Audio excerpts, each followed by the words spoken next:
السلام عليكم ورحمة الله تعالى وبركاته. إليكم جديد فريق حسنية أكادير.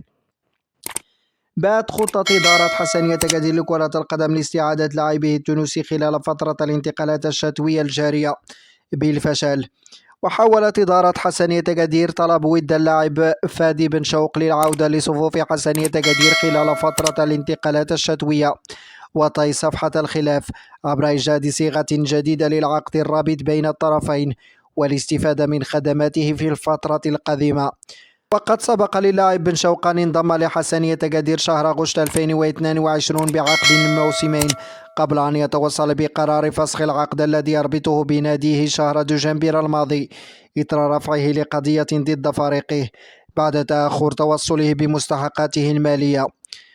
واعتذر اللاعب في نهاية المطاف عن العودة لصفوف غزالة سوس لعدم توافق الطرفين خلال المفاوضات التي استمرت قرابة الأسبوعين، وانتهى المطاف بطي الخلاف بين اللاعب والنادي، وفكر ارتباط رسميا بينهما بالتراضي مع تنازل بن شوق عن جزء من مستحقاته.